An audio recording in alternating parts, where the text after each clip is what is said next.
Neste vídeo vamos ver as opções que se podem aplicar em termos de CSS a uma caixa, a um bloco que contém texto. Antes de começarmos, eu queria aqui mostrar uma coisa que vai ser útil no nosso exemplo que temos estado a seguir, que é a hipótese de comentar algum código que nós já temos. Eu vou aqui ao browser, eu tenho já aqui o nosso fecheiro index visível, portanto, o que nós vamos querer, isto está demasiado confuso, temos aqui esta imagem de fundo que está a estragar completamente isto, e temos aqui também este fundo que está aqui horrível. Vamos comentar o código CSS para que isto desapareça, portanto não o vamos perder, vamos apenas pô-lo como comentário. Para inserir um comentário, nós podemos em qualquer parte simplesmente escrever, eu vou aqui pôr como se fosse mesmo um comentário, portanto eu vou pôr aqui barra asterisco e vou pôr aqui formatações de toda a página. Repara que a partir do momento que eu abri aqui o comentário, tudo ficou verde porque eu ainda não o fechei, portanto vamos então fechá-lo. E agora sim, eu já tenho o meu comentário feito. Portanto, isto não tem influência nenhuma na formatação do documento, é apenas para nós podermos perceber o que é que está em cada bloco. Nós podemos também inserir aqui e também escrever qualquer coisa e voltar a fechar e dizer que daqui para baixo até aqui, por exemplo, é um tipo de formatação. É bastante útil para nós nos orientarmos dentro do fecheiro CSS, porque este fecheiro não é muito grande, mas os fecheiros normalmente são maiores, portanto é importante nós irmos comentando. Nós vamos usar este truque de comentar para aqui ocultar algum código para ele não ser interpretado pelo browser. Portanto, eu aqui vou retirar esta imagem de fundo. Como? Eu vou simplesmente carregar na barra asterisco e aqui onde acaba as formatações de fundo vou fechar então o meu comentário com asterisco barra, portanto é o inverso, e reparem que ficou tudo a ver, portanto este código não vai ser interpretado, e o mesmo vou fazer na div, portanto eu não vou querer ver aquela imagem de fundo, era apenas para poder mostrar, e aqui a cor também não, vou acabar o comentário aqui, portanto vou deixar apenas uma altura e uma cor para a letra. Se calhar esta letra branca também não vai ficar bem, mas vamos testar e depois já decidimos. Portanto, vamos fazer refresh aqui no browser e vou ao meu notepad também tirar aqui o branco. Portanto, vamos comentar simplesmente e aqui fecha comentário e vou guardar, vou verificar se está tudo bem e sim, agora está tudo bem. Portanto, está a preto, era isto que eu queria. Vou só aqui fazer uma pequena alteração, vou aqui pôr este tamanho de letra maior para se ver melhor o que vamos fazer de seguida. Portanto, eu vou aqui adicionar então font size, vou mesmo pôr 16 pixels, vou fechar e vou guardar, mas então ver se aumenta. Aumentou. Não se podemos esquecer que ela tem 400 pixels, vamos também tirar isso. É normal haver estes ajustes, em vez de 400 vamos pôr 200, vamos ver então agora como fica.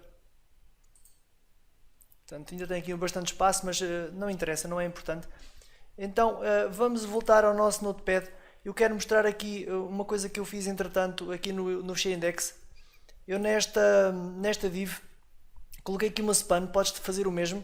Portanto, eu cliquei apenas uma span que abre aqui, introduzi a classe desenvolve, fechei.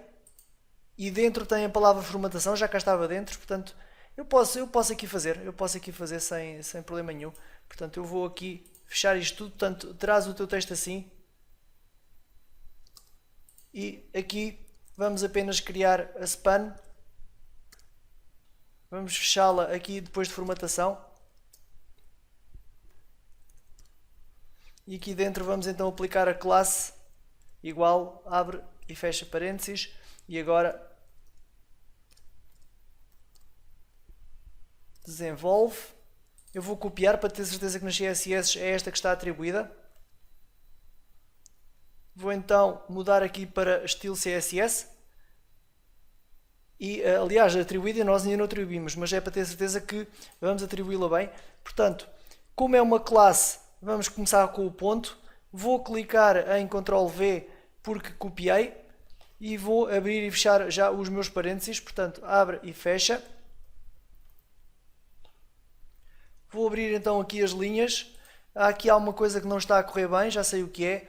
Eu aqui, esta aspa era a que fechava ali, portanto eu vou fazer Ctrl X para cortar e vou aqui abaixo e vou colar aqui. E agora sim tenho isto a detectar que está vermelho, portanto está bem feito agora o nosso novo seletor. Então, para começar, vamos usar o nosso primeiro atributo que podemos aplicar aos blocos, que é o Word Spacing. Portanto,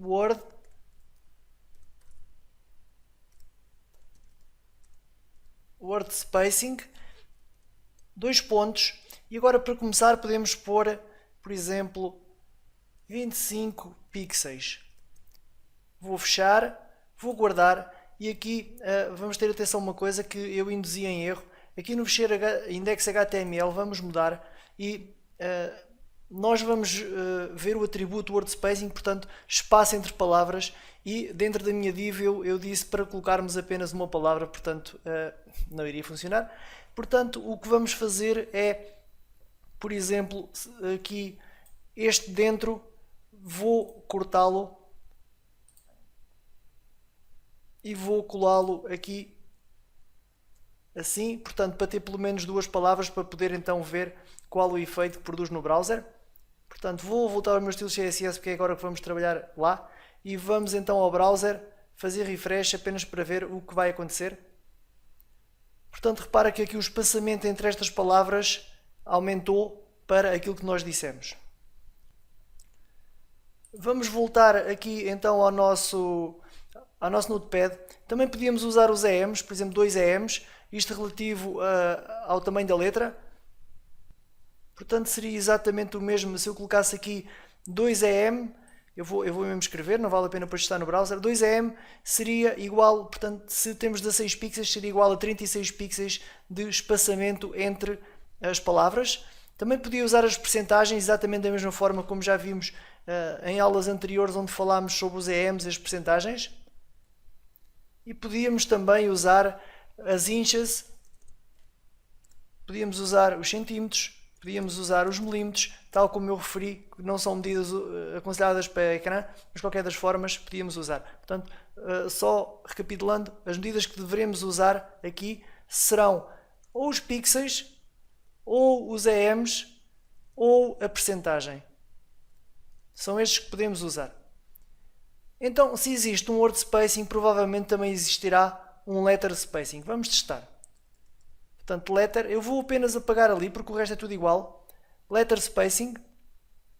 E aqui será o espaçamento entre letras. Eu vou meter, por exemplo, 20 pixels. Vou guardar e vamos ao browser ver qual é a diferença. Portanto, repara aqui que o texto que estava dentro da nossa span ficou espaçado. Portanto, é este o efeito. Mais uma vez também poderias aqui aplicar EMs, percentagens, tudo isso. Claro que aqui 20 pixels é demasiado, ficou o texto todo quebrado, portanto isto nem se percebe que é uma palavra.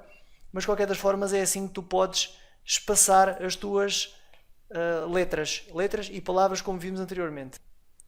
Eu vou mesmo apagar porque não vou precisar dela para continuar. Tu, se quiseres deixar, ou melhor, eu vou aqui comentar, portanto vou fazer isto e vou apagar o comentário aqui para manter os dois e vou abrir então aqui uma nova linha para digitar o novo atributo. Vamos então escrever vertical align, 2 pontos. Portanto, vertical align é o alinhamento vertical do texto que está dentro daquela span. Vamos então escrever, por exemplo, sub e fechamos. Vamos guardar e vamos ver então qual é o efeito. Para já vamos perder o espaçamento entre letras. Vamos ver? Portanto, perdeu o espaçamento entre letras e ficou para baixo da linha de base. Portanto, o texto está aqui, a esta linha, mas o texto que está cá dentro da span ficou para baixo. É assim que se resolvem, por exemplo, as questões de fórmulas químicas, por exemplo, H2O, o 2 ficaria em baixo, então usaríamos aqui este atributo tal como se fosse um exponencial, usaríamos o super. Vamos experimentar, enganei-me aqui a escrever, vamos guardar e vamos então ver no nosso documento se faz efeito. Cá está, ficou aqui em superescrito, é assim que se chama, por isso é que é super, e ficou por cima, portanto, mais uma vez, exponencial seria este atributo que usaríamos. Mas existem outras hipóteses. Vamos experimentar, por exemplo, menos 30%. Ou melhor, menos 30 pixels, já vamos à percentagem. Vamos guardar e vamos ao browser ver. Repara que ele está em cima, vamos fazer refresh, repara que ele ficou bem abaixo, ele empurrou esta linha toda para baixo, portanto aqui também temos que contar que isto vai mudar o distanciamento entre as linhas, mas repara que ele ficou bem abaixo, porque colocámos 30 pixels. Se colocarmos um valor, portanto, aqui o importante reter é que aceita valores positivos, negativos e positivos também, portanto, se eu puser positivos, o que é que vai acontecer? Ele vai andar os 30 pixels, em vez de ser para baixo, para cima. Vamos experimentar? E aqui está. Aqui mantemos de certeza a nossa interlinha, mas mexemos aqui nesta. Vamos então ver, por exemplo, a percentagem. Vamos então colocar aqui o símbolo da nossa percentagem e ir ao browser e atualizar. Portanto, aqui é uma relação de percentagem em relação à linha de base, portanto, o tamanho da letra, ele calcula 30% e sobe 30%. Portanto, aqui podes formatar à tua forma, de forma a teres o resultado que pretendes. Vamos voltar ao nosso Notepad e vamos ver mais uma das propriedades do bloco. Neste caso, em vez de aplicarmos aqui na nossa span, lembra-te que está aplicada uma span, também não vamos aplicar nesta, para não danificar esta, vamos aqui aplicar nesta o text align. Text align igual, vamos experimentar o center, vamos fechar, portanto este é o parágrafo 2, vamos gravar, portanto o texto deverá ficar alinhado ao centro, vamos testar, repara que ficou este parágrafo alinhado ao centro, que é o parágrafo 2, portanto vamos ver quais são as outras hipóteses, não vale depois a pena testarmos. O left é o que vem da origem, portanto alinhado à esquerda, este ficaria igual ao que estava antes de eu alinhar ao centro, e o right, portanto, right alinhado à direita. Portanto, são estas as hipóteses que nós temos. Eu até posso deixar mesmo o right para esta, não há qualquer problema, nem sequer temos de olhar nela. E então temos aqui as três hipóteses para alinhamento ao centro, para um bloco de texto, para uma div, seja o que for que contenha texto. Neste caso, era este parágrafo 2, ficou todo alinhado ao centro.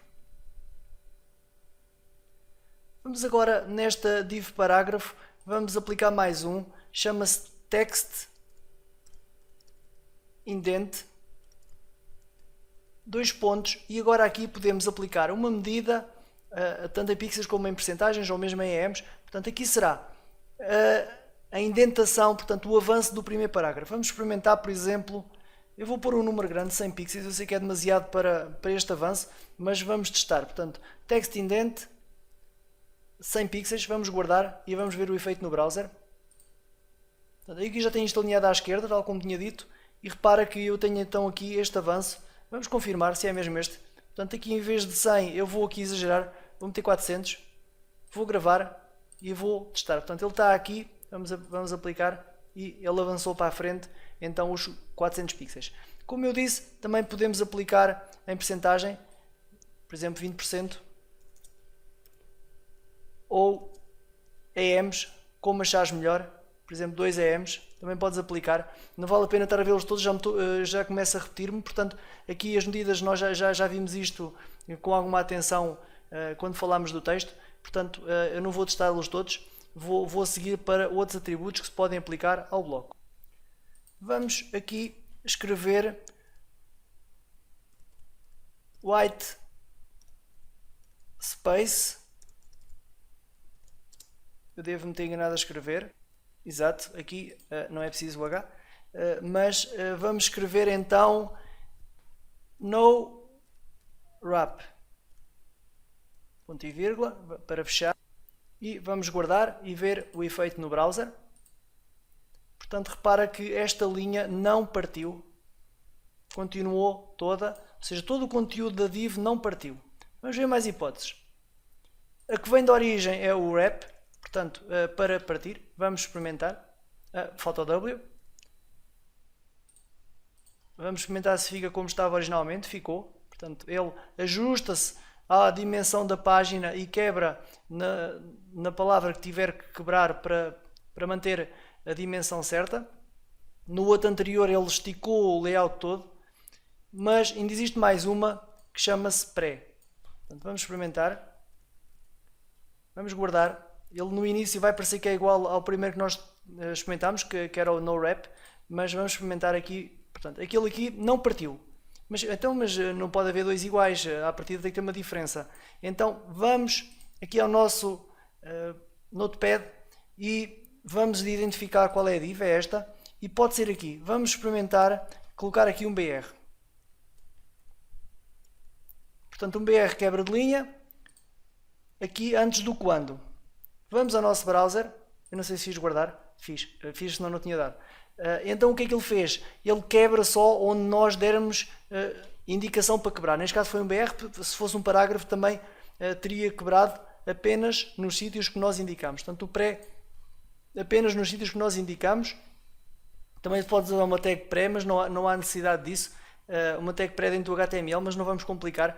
Para já estes chegam muito bem para aquilo que eventualmente vais precisar e por isso desta parte do quebrar texto está visto. Vamos continuar com mais atributos que se podem aplicar a blocos de texto. Então aqui por baixo vamos escrever display block. Vamos fechar. Vamos ver qual é a ação que vai fazer. Eu quero só chamar a atenção que estamos a aplicar a span, era aquela que tinha apenas duas palavras. Vamos ver aqui no browser. Portanto, repara que temos aqui então o display block. Portanto, ele atribuiu aqui a formatação de bloco. Portanto, isto passou a ser um bloco completo, passou a ser uma linha única, o texto que estava dentro da nossa span. Este é o atributo block, ou melhor, o valor block para o atributo display. Vamos ver aqui outro. Vamos escrever aqui inline. Vamos guardar e vamos ver então aqui no browser. Repara que ele está bem que está subido, mas isso tem a ver com a formatação que nós demos aqui no vertical align. Eu vou comentar este também, ou melhor, vou passar este comentário aqui para baixo para não ter influência e para não nos enganarmos. Portanto, o inline fez com que ele ficasse dentro da linha, portanto é o que vem por defeito, é aquele que nós não precisamos declarar, a não ser que tenhamos de fazer uma alteração especial, mas não precisamos declarar porque vem de origem. Mas vamos ver mais uma hipótese. Vamos então aqui escrever list item. Vamos guardar e vamos ver qual é a diferença no nosso browser. Ela poderá parecer igual a uma que já testámos, mas vamos ver. Portanto, ele ganhou também um bloco. Na verdade isto não é um bloco, é uma lista. Portanto, ele aqui está a ser tratado como uma lista, só não nos está a aparecer aqui o pontinho, porque nós ainda não dissemos qual era o formato que deveria aparecer da lista, mas na verdade isto não é um bloco, é uma lista. Só que visualmente aparece-nos como o bloco quando nós fizemos o display block. Vamos testar só mais um, ou melhor, primeiro eu vou aqui apagar este atributo, vou deixar assim, mesmo sem nada, para que o browser aqui volte ao normal, para vermos a grande diferença. Portanto, eu gostava que olhássemos especialmente para esta parte. Portanto, é esta parte que nós estamos a tratar. Formatação dentro. Ok? Vamos voltar aqui e vamos escrever aqui none. Vamos guardar. Vamos então olhar para aqui com atenção quando fizermos o refresh. Repara que desapareceu aquela informação que estava dentro da span. Portanto, se eu quiser ocultar algum texto, eu posso pôr o display none e ele desaparece, como acabámos de ver. Em relação às propriedades que se podem aplicar a blocos que contêm texto, já vimos todos. Existem mais algumas propriedades, mas nem sequer são suportadas por todos os browsers e acho que não havia necessidade de estarmos a prolongar ainda mais esta aula para ver coisas que não são universais. Portanto, estes são mesmo os mais são aqueles que são suportados por todos os browsers e aqueles que resolvem as situações praticamente todas, ou mesmo todas. Portanto, se tiveres alguma questão, se quiseres ver mais sobre isso, podes pesquisar no Google por valores da propriedade display, e vais ver que encontras mais, encontras umas aplicadas a tabelas, encontras a NRID, por exemplo, mas chama a atenção que, por exemplo, browsers recentes como, por exemplo, o Internet Explorer 8 não suporta isso. Portanto, é importante que tenhas isso em consideração, porque se fosse o Internet Explorer 6, ok, já está há muito tempo, quem tiver o Internet Explorer 6 já saiu há tanto tempo, já devia ter atualizado, há tantos anos que isso já devia ter saído. Aí é uma questão. Agora, o Internet Explorer 8 é relativamente recente, não saiu assim há tanto tempo quanto isso, e por isso usar esse tipo de valores para a display block, para a display, é muito arriscado, e por isso saltámos isso nesta aula. Mas também eu tenho a certeza que todos os que vimos resolvem as situações que tu poderás vir a precisar. Então, na próxima aula continuaremos com mais formatações, mais atributos para CSS, nomeadamente os atributos que dizem respeito à caixa. Por exemplo, uma div, qual é a altura dela, qual é a largura, qual é a margem que ela tem aos outros elementos. Mas isso é então na próxima aula, e vemo-nos lá.